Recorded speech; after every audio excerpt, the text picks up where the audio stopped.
सभी को मेरा प्यार भरा गुरुदेव। जय गुरुदेव।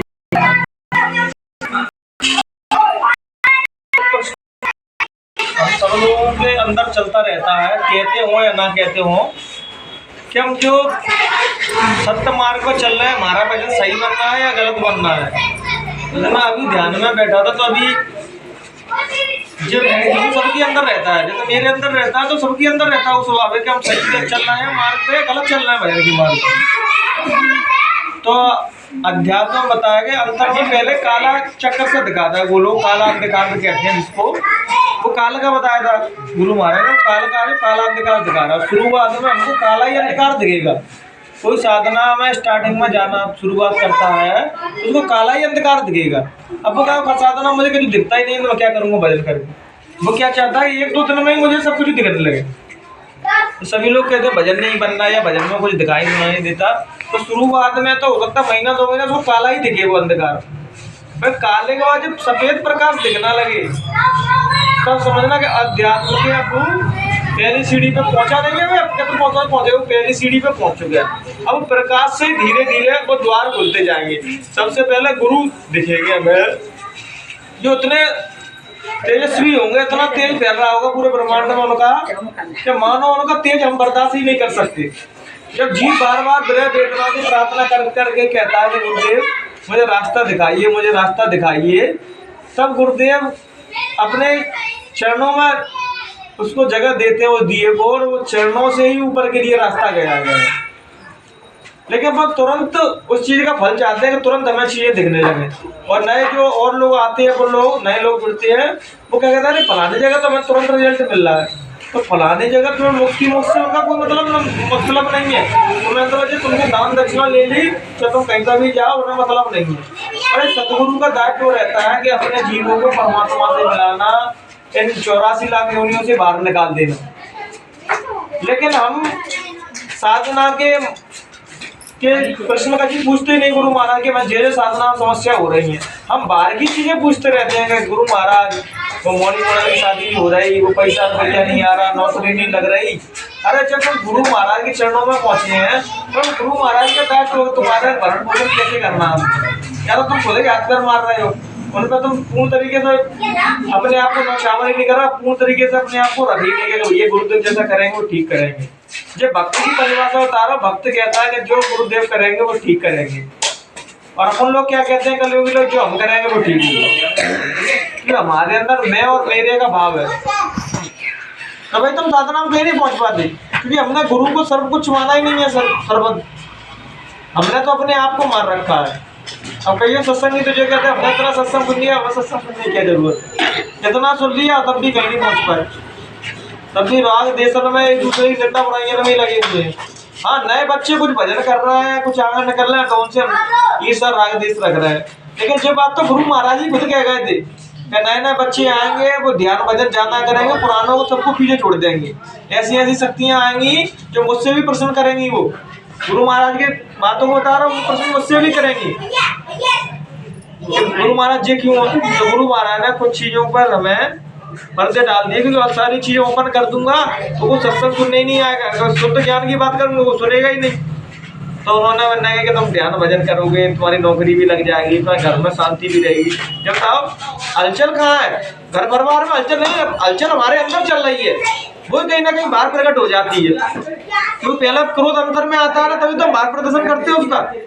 मोह हमारे अंदर पहले आता है, तभी तो हम बाहर प्रदर्शन करते हैं। बुराइयां पहले हमारे अंदर आती है, पर वो धीरे धीरे जैसे हमारे अंदर में चलती है वो बाहर प्रकट हो जाती है। या जिसके अंदर क्रोध हो तो वो छिपा, कितना भी छिपा है, थोड़ी देर बाद वो अपन आ ही जाएगा क्रोध इसके अंदर। और प्रेम हो तो प्रेम भी आ जाएगा। तो एक शायर ने क्या अच्छी बात कही कि वही लोग इम्तिहान में पास हुए, वही लोग इम्तिहान में पास हुए जो तेरे आसपास बैठे थे। तो सदगुरु के उन्होंने कहे कि जो सदगुरु के सानिध्य में रहा है और सच्ची हृदय से सदगुरु को पिया है, तो वो कहीं ना कहीं वो गागर झलकेगी, उसका पानी तुम्हें रूपांतरित करेगा। जब तुमने वास्तव में गुरु को ग्रहण किया है गुरु को वाणी में अपने अंतःकरण में साझा किया है, तो कहीं ना कहीं समाज अभी नहीं समझेगा, थोड़े दिनों बाद समझेगा, साल में 2 साल में लेट अवेयर हो सकती है, लेकिन वो लोग समझे जरूर जाएंगे, क्योंकि वो सत्य को लेकर चल रहा है, अपने गुरु को वास्तविक जो चीजें बताई हैं उनको लेकर चल रहा है। केवल ये नहीं है कि मान सम्मान के पीछे भाग रहे हैं। साधना पथ में, अध्यात्म के पथ में और इस लाइन में तो पहले मान सम्मान का त्याग करना पड़ेगा। हमने गालियाँ खाई नहीं खाई, सम्मान कैसे मिल जाएगा तुम्हें? पहले तुमने अपमान सहा कि नहीं, तो बस सम्मान की चाहना क्यों कर रहे हैं? पहले अपमान के कांटे तो सहो, तब सम्मान मिलेगा।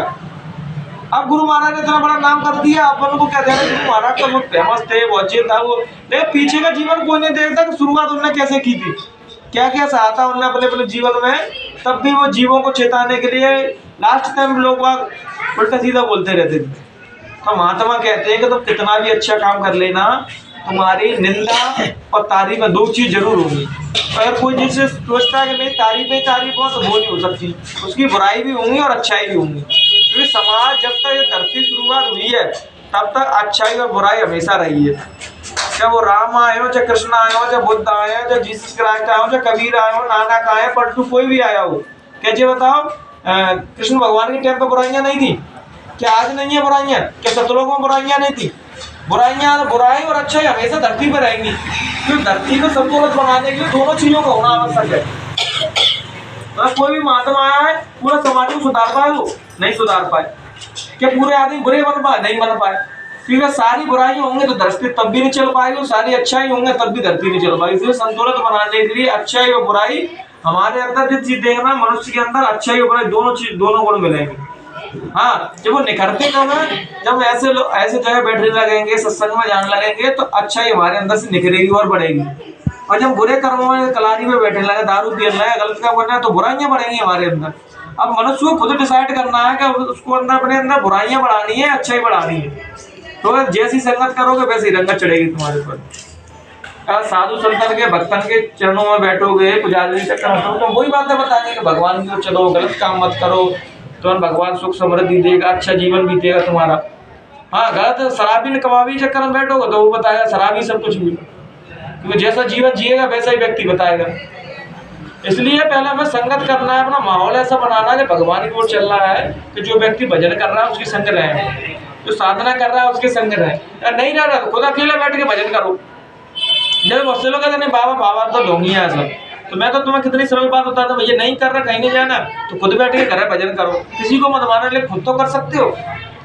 केवल चिल्लाने तो जय श्री राम है, जय हनुमान है, जय श्री कृष्णा है, जय गुरुदेव से कुछ नहीं होगा जब तक तुम अपने अंतःकरण को शुद्ध नहीं करोगे। मैंने अभी सत्संग में भी कहा था कि भैया मेरे टोपी जैकेट के बारे में बुरा लग गया हो तो मैं माफी मांगता हूँ, लेकिन ये बताओ जब तक आपका हृदय शुद्ध नहीं होगा, पवित्र नहीं होगा, तो आपके भगवान के मार्ग पर चल सकते हो क्या? भगवान आपको मिलेंगे? अब बताओ, यहाँ कोई गंदी चीज रखी हो, लेटरिन बाथरूम, अपन खाना खा सकते हैं वहाँ? ऐसे ही हमारे अंदर बुराइयां होंगी तो परमात्मा हमारे अंदर कैसे बैठेगा? मतलब ऊपर के कपड़े पहनने से भगवान बैठ जाएगा जब तक हमारा अंतःकरण शुद्ध नहीं होगा। हाँ, अंतःकरण शुद्ध हो जाएगा तो तुम्हारे अंदर बैठ जाएगा। जैसे कोरोना चला था तो हमारे दादाजी गुरु महाराज की तस्वीर वहां लगा रहे ग्रिल पे, तो मैंने कहा जी यहाँ क्यों लगा रहे हो? तो ऐसा नहीं कि मैं दूसरों से प्रश्न करता, मैं यहाँ क्यों लगा रहे हो? कि जहाँ गुरु महाराज देखेंगे जी गुरु महाराज का घर है। अब पता जी बेवकूफन जैसी बात हो रही है कि नहीं? अरे गुरु महाराज या कोई महापुरुष इतना सीमित दायरे में है कि उसे देखने के लिए तस्वीर देखनी पड़ेगी, जो मेरी तस्वीर लगी, जो मेरा घर है। तो मैं तुम भजन व्यर्थ में कर रहे हो? ये तो कछु बात है, छाती से तस्वीर टांग दो बस हो गया काम, बातें कछु नहीं होगा बात से। और ज्यादातर देखना समाज में लोग हनुमान जी का लॉकेट आ रहे हैं, कोई गणेश जी का, कोई शंकर जी का, कोई पार्वती का, और उसका अंतःकरण बिल्कुल शुद्ध नहीं है। अब प्रकार लॉकेट डाले तो बुद्ध दिख रहे हैं, तो चुड़ैला लग रही है, तो फलाना ऐसा हो रहा है, क्योंकि लॉकेट है वो तुम्हारा काम करेंगे ही नहीं तुम्हारे साथ। हाँ, तुम्हारी चेतना ऊपर उठेगी होगी, तुमने भजन किया होगा, साधना किया होगा, तो तुम्हारे भजन के प्रताप से वो शक्ति काम करेगी। अन्य बताओ तस्वीरें तो ऐसे ऐसे मंदिर में वहां भी घुस जाती है भूत बला है, क्योंकि वहां चेतन शक्ति नहीं बैठी। जब तुम्हें कोई समस्या होती थी पहले तो तुम मथुरा चले जाते और गुरु महाराज फिर समस्या करके समाधान पा लेते। अब तुम कहाँ जाओगे? तस्वीर तो सबके यहाँ तस्वीर रखी है, पूछ लो गुरु महाराज से समाधान। कुत्ता ले लो, कैसे मिल रहा है? मिल जाएगा कुत्ता? नहीं, तुम्हारे अंदर की तपस्या नहीं है, भजन नहीं है कि तुम उनसे बात कर पाओ। इतनी तपस्या हो तो कहीं जाने की जरूरत नहीं है तुम्हें, और भजन नहीं है तो तुम्हें जाना पड़ेगा। अब क्या है, लोगों ने पता है, लोग इसलिए चाहती है क्या, अब गुरु महाराज के नाम पे केवल पैसा कमाने का धंधा चलता रहे बस, और सत्य मार्ग को, सत्य बात को कोई ना कहे। तो सत्य बात कहते हैं तो हमारी दुकान बंद हो जाए। और सच्चा संत हमेशा देखना वो एक ही चीज का प्यासा रहता है, वो सत्य मार्ग पर खुद चलता है, दूसरों से भी बस जी उम्मीद रखता है कि आप सत्य मार्ग पर चलिए बस, फिर तुम्हारे साथ कभी अमंगल नहीं होगा, तुम्हारे साथ कभी कुछ बुरा नहीं होगा। हमारे कर्म ही जो दूषित रहते हैं वही हमें अच्छा और बुरा दिखाती है। हमें कर्म हमारे पाक साफ होगा तो हमारे साथ कभी गलत नहीं होगा। और फिर हम क्या करते हैं, कलयुग में गलत काम करते हैं, तब भी भगवान के मंदिरों में, गुरुओं के या संतों के यहाँ झूठ बोलते हैं कि हम बहुत पुण्यात्मा है, बहुत भजन करते हैं, बहुत साधना करते हैं। तो झूठ क्यों बोल रहे हैं, आपसे बोल रहे हो तुम वहां जाके, जैसे ही कलयुग में तो कोई भला आत्मा है नहीं है, तो हम तो गुरु महाराज से नहीं कहते हम तो दुष्ट आत्मा है, हमको तैयो पाप भरे हैं गुरु महाराज, लेकिन तब भी तुम अपने छत्र छाया में लेके रखना। लेकिन हम बड़े मना क्या करते हैं कि उनके सामने भरे बनते हैं। गुरु महाराज भी कहते थे इस बात को कि बच्चा भजन तो नहीं करते, मेरे सामने झूठ बोलते रहते हैं कि भजन कर रहे हैं, बहुत साधना कर रहे हैं, केवल मान बढ़ाई के लिए। तो गुरु महाराज तारीफ करते थे वो कितना भजन करता है, वो चाहता मंच से कहता है कि देखो हमारे बीच में ऐसा भजनानंदी बैठा है। तो जो था गुरु महाराज चाहते इसलिए तो नहीं कहते, इसलिए तो गुरु महाराज ने गुप्त रखी थी कि साधना में तो किसी को कुछ नहीं बताना है। बहुत लोगों को कुछ नहीं दिखेगा, वैसे पकड़ लगेंगे, बस बहुत से लोग पकड़ ही रहे हैं, मुझे जो दिख रहा है, मुझे कुछ दिख रहा है, कुछ नहीं दिख रहा है, उनको वैसे बता रहे हैं। जैसा तो दिख रहा है तो मरे क्यों जा रहे हैं बोलने के लिए, तो मुझे जो दिख रहा है चुप रहेगा, देखते रहो ना चीजों को। हाँ, तुम अगर तुम दिख रहा होगा अंतर में, तो कहीं पहुंचे भी होगा ना, तुम नहीं भी बोलोगे ना, तब भी लोगों को पता पड़ने लगेगा कि भाई साहब पहुंच चुकी है कहीं। और तुम बोलोगे तो इसका मतलब तुम कहीं नहीं पहुंचे। इसलिए लोग ज्यादा हो सके अपने कर्म को सुधारना है, जो काम जिसको दिए गए हैं। ऐसे संत का काम है, पहली बात तो भजन करें, आत्मा कल्याण अपना करें, और फिर दूसरों को उपदेश दे। एक वकील का काम है कि वो मेहनत और ईमानदारी से कोर्ट में जाके केस लड़े, और जो उसकी फीस जो बनती है उससे मेहनत ईमानदारी से ले। डॉक्टर का काम है कि निस्वार्थ लोगों का, मरीजों की सेवा करे, उसके जीवन पैसे भी नहीं है तो वो थोड़ा कॉम्प्रोमाइज करके उन्हें इलाज करती। लेकिन आज हम कलयुग में सब अपने अपने दायित्व भूल चुके हैं। संत अपने दायित्व भूल गए, डॉक्टर अपने दायित्व भूल गए, वकील अपने दायित्व भूल गए, सब अपने अपने जिम्मेदारियों को भूल गए। और तुम अपनी जिम्मेदारियों को मेहनत ईमानदारी से निभाओगे तो कहीं जाने की जरूरत नहीं है तुम्हें। जैसे गीता में भगवान ने कही है ना, कर्म प्रधान की कही है, कर्म प्रधान कर्म प्रयोग से करोगे वैसा फल। लेकिन कर्म कर कहाँ रहे हम। डॉक्टरों को तुम देख लो स्थिति जो है, अगर बच्चा मर भी जाएगा कोई पेशेंट तो 3-4 दिन तो बताएंगे ही नहीं, 2-3 लाख डेड बॉडी के पैसे लेंगे। वकील है जहाँ 100 रुपये उसकी लीगली फीस बन रही है, वो तुमसे 2-3 हज़ार मांगेगा। सब अपने अपने दायित्व भूल चुके। संतों का काम क्या है कि भैया उनका ज्ञान देना का काम है लोगों का, जो मिल जाए, मांगते किसी से नहीं है सर, जो मिल जाए उसको पा लेते हैं, बढ़िया मस्त रहती है। लेकिन संतों की फीस निर्धारित है, जहाँ बड़े आदमी आएंगे उनके लिए अलग सुविधा, छोटे आदमी आएंगे उनके लिए अलग सुविधा। संतों को पहला खुद वो भगवान से ही नहीं मिले, इसलिए तब वो क्या है, संसार की माया में लिप्त है। इसलिए पहले संतों को चाहिए कि वो निस्वार्थ भजन करे, भगवान का जितना हो सके उतना, अपनी आत्मा को जगाए, परमात्मा से मिलाए, और तब लोगों को समाज में कुछ चीज बांटने के लिए जाए। अगर तुम्हारे पास सत्यता है तो तुम्हारी बात को कोई नेगलेक्ट नहीं कर सकता, तुम्हारी बात को कोई नजरअंदाज नहीं करेगा। तो पास सत्ता ही नहीं है, सच्चाई के रास्ते में खुद नहीं चल रहा है, तो दूसरों को तुम क्या उपदेश दोगे। अब आप कहो जो बूढ़े पुराने की लोग क्यों बात नहीं मानते, क्योंकि वो खुद सत्य मार्ग पर नहीं चल रहे, वो खुद गलत रास्ते पे चल रहा है, और फिर उम्मीद रखेंगे हमारा सम्मान चाहिए हमें। सम्मान उसी को मिलता है जो उसकी योग्य होता है। अब तुम लोगों को सबको सम्मान मिल जाए, सब बाबा बन जाए तो कैसे बन जाएंगे, सबरे कलेक्टर बन जाए तो कैसे बन जाएंगे, नहीं बन सकते। क्योंकि भगवान ने वहीं जब नीचे जीव आता है तो वहीं उसके किरदार सारे लिख दिए जाते हैं। जैसे मेरा किरदार भैया तुम बाबा नीचे जाके बनोगे तो मैं नीचे आकर चोर नहीं बन सकता, तो तुम्हारे किरदार पहले लिखे हैं। बाबा जी लिख दिया तो नीचे आकर चोरी करोगे तो तुम बात वो महात्मा बन जाएगा, वो महात्मा बनेगा नहीं, वो चोरी ही करेगा। नहीं कहते पुलिस वाला बन जाता, पुलिस वाला वही हम कैरेक्टर प्ले कर रहा है, लेकिन हम क्या समझेगा अपने आप को कर्ता बन के बैठे हैं। देखो मैं पुलिस वाला हूँ, मैं बाबा हूँ, मैं वकील हूँ, जे अहंकार में खड़े हुए सब, मैं अधिकारी हूँ। जब जिस शक्तियाँ छिनती हैं फिर रोता है जी। जब सोचो बाहर की शक्ति चल रही है तब रो रहे हो, जब अंदर में प्राण छूटेगा तो क्या स्थिति होगी। इसलिए तो संत महात्मा ने कह दी भैया कुछ कमाई अंतर में भी कर लेना, कुछ कमाई वो भी कर लेना, तो मरघटा के साथ मरने के बाद भी साथ जाए, यही कमाई में मत लगे रहना जिंदगी भर। मोड़ी मान का भरण पोषण तो सब कर रहे हैं और तब भी पलेंगे। तुम चले जाओ तब भी दुनिया मरेगी नहीं, ना दुनिया तेरे पीछे मर रही। दुनिया किसी के लिए नहीं रुकी, ना महात्माओं के लिए रुकी, ना संसारी व्यक्तियों के लिए रुकी। इसलिए तुम्हें भजन करना है तो खुद ही करो। आज ही कलयुग में कोई किसी को भजन नहीं करवा सकता, और सब में हिस्सेदारी ले भी सकता है, लेकिन भजन में कोई किसी की हिस्सेदारी नहीं ले सकता। तुम भजन करोगे भैया तो उसका तो फल मिलेगा, अच्छे से जीवन यहाँ भी जियोगे, मरने के बाद सतगुरु की धाम में भी चले जाओ। गलत काम करोगे तो भैया सतगुरु जिम्मेदार नहीं है, ना वो महात्मा जिम्मेदार है। सत्य के लिए तो सब खड़े हैं, बुराई के लिए कोई नहीं खड़ा है।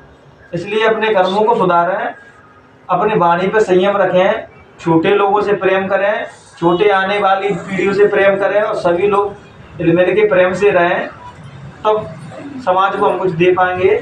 नहीं अपने अंदर से बुराइयां खत्म नहीं करोगे तो कहीं नहीं पहुंच पाओगे। इसलिए अपने आदत को सुधारें, जो भी बुराइयां देखते रहेंगे मेरे अंदर क्या बुराइयां हैं, और धीरे धीरे उसको हम खत्म करें, तो हमारा कल्याण जीव भी लोग बन जाएगा और लोग भी बन जाएगा। भजन करोगे तो ये मत समझना कि भजन नहीं, हम भजन करेंगे तो मैं भगवान नहीं दिख रहा, तुम्हारी हर भरण पोषण का वो ध्यान रखता है। तो मैं भजन के मार्ग में चलोगे, क्योंकि उन्हें पता है अगर इसका ध्यान नहीं रखूंगा तो ये भजन छोड़ देगा। इसलिए तुम्हें भजन करवाने के लिए देखो परमात्मा अपन खाना रोटी पानी सब दे रहा है अपन, बस चाहता क्या आप उनसे कि हम भगवान का भजन थोड़ा उसको याद कर लिया करें बस, और तुमसे कुछ मांग रहा है वो। और लोग आप तो जो ही अपने आप को कुंभ में देखो कितनी स्थिति खराब कर दी है लोगों ने, कांटे में लेटा है, वो कुछ कर रहा है, वो कुछ कर रहा है, भगवान का भजन एक भी नहीं कर रहे। चेहरे उनके ऐसे देख लो, अगर उनसे अच्छे चेहरे तो संसारी के होंगे। अब वो कह रहे हैं साधु, साधु तो कोई है जिसके चेहरे पर तेज है, जो भगवान के मार्ग पर चला उसके चेहरे पर चमक अपने आप ही आएगी। अब वो भजन ही नहीं कर रहा है, अंतरात्मा को ही जगा रहा है, बाहर की क्रियाओं में लगे हुए हैं। अंतरात्मा जगेगी तुम्हारी, इतना रूपांतरित होंगे, जागृत होंगे, तो चेहरे पर तेज बढ़ेगा, तो वाणी में मधुरता आएगी, लोग तुमसे प्रभावित होंगे। जहाँ भी जाओगे सभी लोग तुम्हें सुनना पसंद करेंगे, बैठाना पसंद करेंगे तुम्हें अपने घर में। गलत आदमी लोग कोई नहीं बैठा देगा, और वो दरुआ आ जाए भले तुम्हारा रिश्तेदार हो तो इतना तो बैठा देगा, दो तना तो भरकर लगवा ही कहाँ से आ रहे हो। अच्छी बात है, अरे भाई साहब बैठा रहा हूँ तो अच्छी बात है मिलेंगी। इसलिए अच्छाई को तो सबका क्यों जगह है, बुराई के लिए कहीं भी जगह नहीं है। पदार्थ की वाणी को हम नहीं बढ़ाम देंगे। अगर कहने सुनने में किसी भी प्रकार की गलती रही हो तो अपना बेटा अपना छोटा भाई समझ के माफ कर देना। जय गुरुदेव।